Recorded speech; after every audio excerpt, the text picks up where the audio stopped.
Ternyata fitnah yang kita alami sekarang ini, Pak, nggak ada ceritanya makin turun, nggak ada. Ini makin nanjak, Pak. Makanya saya kalau ditanya orang, Ustaz, kira-kira 6 bulan lagi COVID ini berakhir nggak? Saya bilang, maunya saya sih iya. Tapi kalau berdasarkan pemahaman saya tentang akhir zaman, kayaknya bakal jalan terus nih. Gitu. Bukan nakut-nakutin, gitu. Cuma kan kita udah dengar sendiri, Pak. Di satu wilayah udah membaik, tiba-tiba bilang, oh ada second wave, ada gelombang kedua. Ya. Termasuk si Tedros, tahu Tedros? Dia bilang apa? Masyarakat dunia siap-siap akan ada jenis virus baru, ya kan? Innalillahi wa inna ilaihi raji'un. Terus aja begitu, Pak. Hidup dalam ketakutan yang enggak ada habis-habisnya. Bismillahirrahmanirrahim.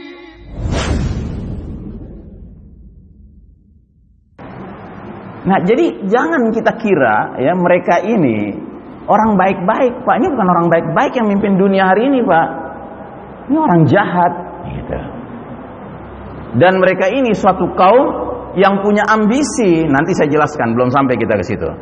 Tapi yang pasti, begitu sistem iman yang merupakan rumah besar, tempat berlindung, tempat tinggal umat Islam runtuh, maka kaum kafir Yahudi Nasrani ini leluasa, semena-mena melancarkan ghazwul fikri. Apa itu ghazwul fikri? Ghazwu artinya perang, fikri artinya pemikiran. Ya. Perang opini, perang pemikiran untuk membuat umat Islam mengikuti way of life, jalan hidup mereka, sambil memastikan umat Islam benar-benar meninggalkan Islam sebagai petunjuk hidup. Mereka pastikan umat Islam tidak lagi berpikir perlu menegakkan sistem iman tauhid.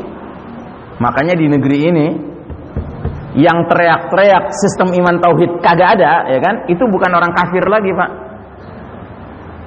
Tapi orang muslim juga. Karena apa? Mereka sudah jadi korban ghazwul fikri. Ya. Orang kafirnya udah ngangkat kaki, Pak, di negeri ini. Ya. Tapi muslim munafiknya yang luar biasa aktifnya. Nah, jadi kaum kafir Yahudi Nasrani sangat tidak rela jika umat Islam mengikuti petunjuk Allah. Enggak kenapa bagi mereka jika umat Islam tetap ngaku muslim, asalkan mau menempuh jalan hidup sebagaimana jalan hidup kaum kafir barat Yahudi Nasrani. Jadi sekedar kita ngaku muslim enggak masalah buat mereka. Tapi yang penting jangan ngikutin petunjuk Allah lagi. Ikuti petunjuk mereka. Ikuti jalan hidup mereka. Wah, Ustaz Ihsan hate speech nih, ya kan? Ungkapan kebencian nih. Enggak. Ada dalilnya. Di mana? Ini dia dalilnya. Surat Al-Baqarah 120. Ya. Mau tuduh Allah hate speech, silahkan. Mau tuduh Allah ujaran kebencian, silahkan. Mau tangkap Allah, coba aja.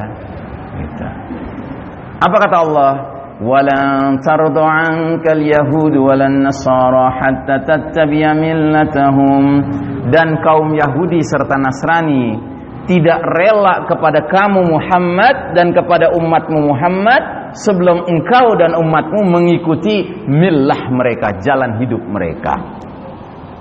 Jadi tuh Yahudi Nasrani nggak sekedar pingin sesat sendirian, Pak, tapi dia ingin ngajak orang lain ikut sesat bareng sama mereka. Maka kata Allah Ta'ala, Qul inna hudallahi huwal huda. Katakanlah sesungguhnya petunjuk Allah itulah petunjuk yang sebenarnya. Bukan petunjuk Yahudi, bukan petunjuk Nasrani, bukan petunjuk Barat, bukan petunjuk WHO, ya kan? Bukan. Gitu. Petunjuk yang benar petunjuk Allah. Gitu. Nah, yang mengerikan di ujung ayat ini Allah keluarkan ancaman. Apa itu ancamannya? Wala in ittaba'ta ahwa'ahum ba'dalladzi ja'aka minal ilmi ma laka minallahi min waliyyin wala nasir. Dan jika engkau Muhammad dan umatmu Muhammad masih saja mengikuti keinginan Yahudi Nasrani sesudah ilmu kebenaran sampai padamu, tidak akan ada bagi kalian perlindungan dan pertolongan dari Allah Ta'ala. Sehingga pertanyaannya, masihkah kita perlu bertanya-tanya kenapa dunia Islam kayaknya hari ini nggak ditolong, nggak dilindungi sama Allah? Jawabannya ada di tangan kita sendiri. Seberapa jauh kita akhirnya mau berpegang teguh, wala, setia, loyal kepada petunjuk Allah saja, dan kita campakkan, kita berlepas diri dari jalan hidup kaum Yahudi Nasrani, itu kuncinya. Tapi kalau kita masih percaya aja dengan politiknya pakai politik mereka, hukumnya pakai hukum mereka, ekonominya pakai ekonomi ribawi, ya kan? Ya jangan heran kalau Allah nggak kunjung lindungi, nggak kunjung tolong. Bahkan sampai sholat cara mereka, gitu. Sholat, Pak. Yang kata Nabi, sallu kama ra'aitumuni usolli, sholatlah kalian seperti kalian lihat aku sholat. Emang pernah kita lihat Nabi sholat kayak yang sekarang ini, yang nyentrik ini? Gitu. Yang di masjid-masjid tertentu sampai dikasih tanda tempat setan di mana. Ini loh tempat setan, jangan ditutupin masjadah, karena setan akan ada di sini. Saya kalau datang ke masjid kayak gitu, itu yang saya tutup pakai sejadah saya. Supaya apa? Supaya saya menyatakan, setan, pinggir sana, enyah dari sini. Ngapain sholat sama setan? Gitu. Kita sholat sama saudara muslim aja masih sering kali kepala kita nerawang sana kemari, apalagi kiri kanan kita setan, Pak.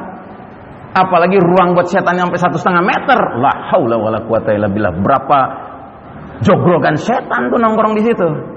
Gitu. Kan itu sabda Nabi kan? Wala tadharu ya furujatin lisyaitan. Jangan kalian biarkan celah-celah itu untuk menjadi tempatnya setan. Itu kata Nabi begitu. Nggak mungkin Nabi bohong.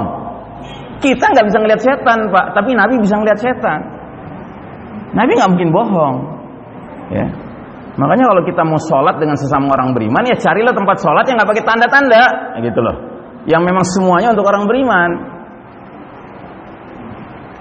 Nah, jadi saudaraku rahimakumullah, sampai Allah mengatakan ma asabaka min hasanatin faminallah wa ma asabaka min sayyi'atin famin nafsika. Apa saja nikmat yang kalian peroleh hakikatnya datang dari Allah. Tapi apa saja bencana yang menimpa kalian hakikatnya dari kesalahan diri kalian sendiri. Ya, siapa juga yang nyuruh untuk ngikutin Yahudi Nasrani? Siapa juga yang nyuruh ninggalin Allah dan Rasulnya? Ya. Baik, itu yang kedua. Sekarang yang ketiga. Ini era penuh fitnah seperti sepotong malam yang gelap gulita. Ini bahasanya Nabi ini dalam hadis beliau. Beliau bersabda, "Badiru bil a'mali fitanan ka qita'il lailil muslim." Segeralah kalian beramal sebelum datangnya fitanan. Fitanan itu beda dengan fitnah, Pak. Kalau fitnah itu satu ujian, kalau fitanan itu seabrek-abrek ujian, banyak ujian. Jadi kata Nabi akan datang suatu era di mana ujian tuh banyak sekali sampai dunia kayak seperti malam yang gelap gulita.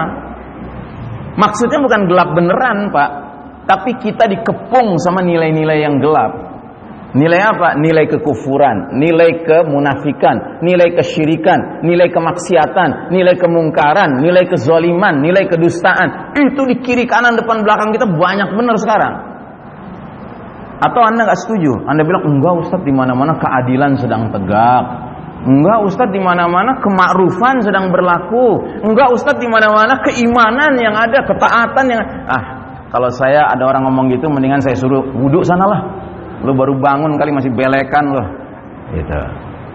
Udah jelas kita ini dikepung, Pak, sekarang dengan nilai-nilai keburukan. Gitu. Makanya Nabi menggambarkannya seperti malam yang gelap gulita. Dan yang lebih mengerikan, ternyata fitnah yang kita alami sekarang ini, Pak, nggak ada ceritanya makin turun, nggak ada. Ini makin nanjak, Pak. Ini sabda Nabi, fitnah akan kian memuncak hingga keluarnya puncak fitnah, Dajjal. Nabi bersabda, sungguh fitnah sebagian kalian lebih aku khawatirkan, aku takutkan dari fitnahnya Dajjal. Dan tidak ada seseorang yang selamat dari rangkaian fitnah tersebut, melainkan dia pasti selamat menghadapi fitnah selanjutnya, fitnah berikutnya. Dan tidak ada fitnah yang dibuat sejak dunia ini hadir, baik fitnah yang kecil maupun besar, kecuali untuk menjemput kedatangan fitnah Dajjal. Makanya saya kalau ditanya orang, Ustadz, kira-kira 6 bulan lagi COVID ini berakhir nggak? Saya bilang, maunya saya sih iya, tapi kalau berdasarkan pemahaman saya tentang akhir zaman, kayaknya bakal jalan terus nih. Gitu. Bukan nakut-nakutin, gitu. Cuma kan kita udah dengar sendiri, Pak. Di satu wilayah udah membaik, tiba-tiba bilang, oh ada second wave, ada gelombang kedua. Ya. Termasuk si Tedros, tahu Tedros? Tedros bukan tukang jual es, bukan. Tedros ini pimpinan Badan Kesehatan Dunia. Dia bilang apa? Masyarakat dunia siap-siap akan ada jenis virus baru, ya kan? Innalillahi wa inna ilaihi raji'un. Terus aja begitu, Pak. Hidup dalam ketakutan yang gak ada habis-habisnya. Gitu. Ya.